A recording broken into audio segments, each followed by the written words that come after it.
بنگلہ دیش میں نسل کشی، وکلاء کے قتل کا مقدمہ چلانے اور اسکون پر پابندی لگانے کے مطالبات کے لیے جمعیت سلٹ شمالی، جنوبی اور میٹروپولیٹن شاخوں کے طلباء کی طرف سے احتجاجی مارچ اور ریلیاں نکالی گئیں۔ تفصیلات کے مطابق آج 29 نومبر کو مرکزی جامع مسجد سلٹ بندر بازار سے ایک زبردست جلوس جمعہ کی نماز کے بعد شروع ہوا، جو بعد میں کورٹ پوائنٹ مسجد کے سامنے جمع ہو گیا۔ جمعیت علماء اسلام ضلع سلٹ کے جنرل سیکرٹری محمود الحسن نعمان نے انتظامیہ کو خیر مقدمی کلمات پیش کیے، جبکہ مقررین نے ریلی سے خطاب کرتے ہوئے کہا کہ عبوری حکومت کو اس وقت کی پٹوا باہنی کی طرف سے کی جانے والی ہلاکتوں کا مقدمہ چلانا چاہیے اور ریاستی کالعدم عسکریت پسند تنظیم اسکون کی تمام سرگرمیوں کو روکا جائے۔ اس کے علاوہ عدالت کے احاطے میں وکیل شاہد سیف الاسلام کو بے دردی سے شہید کرنے والوں کی جلد گرفتاری اور انصاف اور مسجد پر حملہ کرنے والوں کو عبرتناک سزا دینے کا بھی مطالبہ کیا گیا۔ مقررین نے انتظامیہ اور عوام سے اسکون شرپسند تنظیم پر کڑی نظر رکھنے کا مطالبہ کیا۔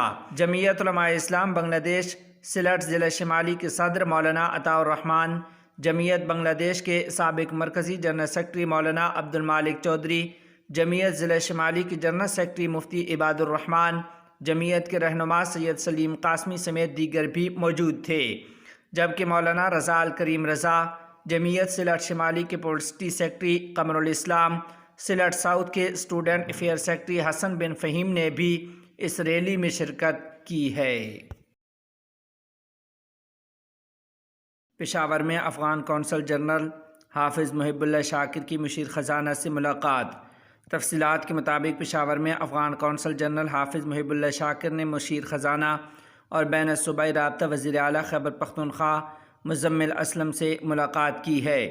خیبر پختونخوا کے ذریعے تجارت پر نئے ٹیکس کو واپس لینے کا مطالبہ کیا۔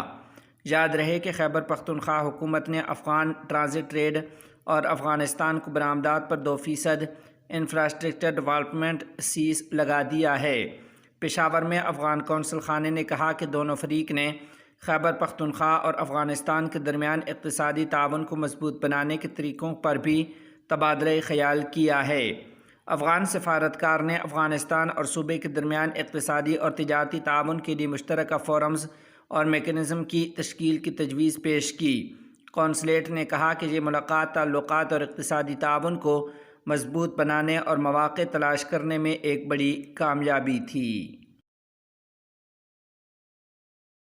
ضلع کرم میں قبائل کے درمیان جھڑپوں کا سلسلہ 9ویں روز بھی جاری۔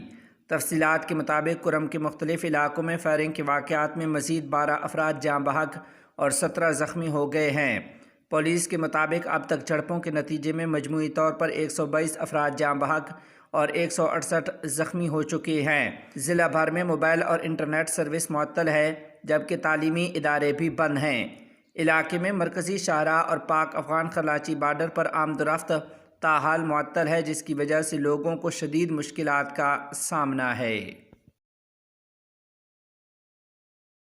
سنبھل جامع مسجد معاملہ: سپریم کورٹ نے مسجد کمیٹی کو ہائی کورٹ سے رجوع ہونے کا حکم دیا اور نچلی عدالت کو دی ہدایت۔ تفصیلات کے مطابق سپریم کورٹ نے سنبھل کی جامع مسجد تنازع میں اہم ہدایات جاری کی ہیں۔ عدالت نے زیریں عدالتوں کو حکم دیا ہے کہ وہ اس معاملے میں کوئی بھی کارروائی نہ کریں جب تک ہائی کورٹ سے کوئی واضح ہدایت نہ ملے۔ Chief justice of India CJI کے سربراہی میں بینچ نے کہا کہ مسجد کمیٹی کو اپنے قانونی اختیارات کا استعمال کرنے کا موقع دیا جائے، چاہے وہ ہائی کورٹ ہو یا ڈسٹرکٹ کورٹ۔ سپریم کورٹ نے UP کی سنبھل شاہی مسجد معاملے میں مداخلت کرتے ہوئے نچلی عدالت سے کہا ہے کہ وہ اس معاملے کی مزید سماعت نہ کرے۔ کیس کی سماعت کرتے ہوئے سپریم کورٹ نے کہا جب تک الہ آباد ہائی کورٹ کوئی حکم جاری نہیں کرتا، نچلی عدالت کو کیس کی سماعت نہیں کرنی چاہیے۔ ساتھ ہی سپریم کورٹ نے مسلم فریق کو ہائی کورٹ جانے کو کہا ہے۔ سپریم کورٹ نے کیس کو زیر التوا رکھا ہے اور اب اس کی سماعت 8 جنوری سے پہلے ہوگی۔ سماعت کے دوران CJI نے کہا جب تک وہ ہائی کورٹ نہیں جاتے ہم نہیں چاہتے کہ کچھ ہو۔ نچلی عدالت اپنے حکم پر عمل درآمد نہیں کرے گی۔ اس کے ساتھ یوگی حکومت کو بھی غیر جانبداری کا مظاہرہ کرنے کی نصیحت کی گئی۔ سپریم کورٹ نے اتر پردیش حکومت کو ہدایت دی ہے کہ وہ علاقے میں امن و ہم آہنگی برقرار رکھنے کے لیے اقدامات کرے۔ عدالت نے ایڈوکیٹ کمشنر کی رپورٹ کو مہر بند لفافے میں رکھنے اور اسے نہ کھولنے کا بھی حکم دیا ہے۔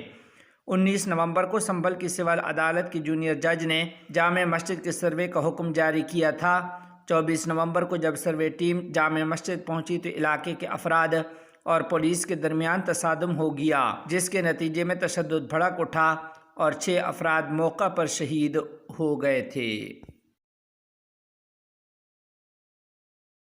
افغانستان الیکٹرسٹی کی سربراہ کی قرغیزستان، تاجکستان اور پاکستان کے حکام سے ملاقاتیں۔ تفصیلات کے مطابق افغانستان الیکٹرسٹی کمپنی کے سربراہ ڈاکٹر عبدالباری عمر نے ترکیہ میں قرغیزستان، تاجکستان اور پاکستان کے توانائی کے شعبے کے حکام سے ملاقاتیں کی ہیں۔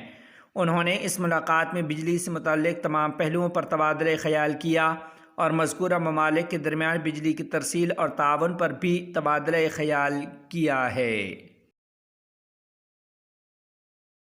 پیوٹن کی امارت اسلامیہ کے ساتھ بہتر تعلقات کی امید کا اظہار۔ تفصیلات کے مطابق روسی خبر رساں ایجنسی سپوتنک کا کہنا ہے کہ روسی صدر ولادیمیر پیوٹن کے اس وقت امارت اسلامیہ افغانستان کے ساتھ اچھے تعلقات ہیں۔ انہوں نے امید ظاہر کی ہے کہ ان تعلقات میں مزید وسعت آئے گی۔ متحدہ عرب امارات نے امارت اسلامیہ کے سفیر کی کریڈینشل لیٹر قبول کر لیا۔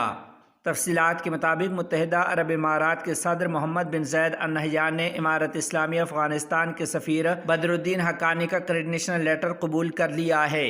اس موقع پر ال نہیان نے بعض دیگر ممالک کے سفیروں کی اسناد کو بھی قبول کیا اور کہا کہ وہ باہمی مفادات کو مد نظر رکھتے ہوئے دنیا کے تمام ممالک کے ساتھ تعلقات کو وسعت دینا چاہتے ہیں۔ حلب شہر میں فوج کی کمک پہنچ گئی۔ تفصیلات کے مطابق شام میں اس ہفتے شمال مغربی حکومت کے زیر قبضہ علاقوں پر ایک بڑا حملہ کرنے کے بعد مخالف جنگجو مرکزی شمالی شہر کی طرف پیش قدمی کر رہے ہیں تو شامی حکومت کے ایک سیکورٹی اہلکار نے جمعہ کو AFP کو بتایا ہے کہ فوج کی کمک حلب پہنچ گئی ہے۔ معاملے کی حساسیت کی بنا پر اہلکار نے نام ظاہر نہ کرنے کی درخواست کرتے ہوئے کہا ہے کہ فوجی کمک پہنچ گئی ہے۔ حلب کے مغرب میں شدید لڑائیاں اور جھڑپیں ہو رہی ہیں لیکن وہ ابھی شہر تک نہیں پہنچی ہیں۔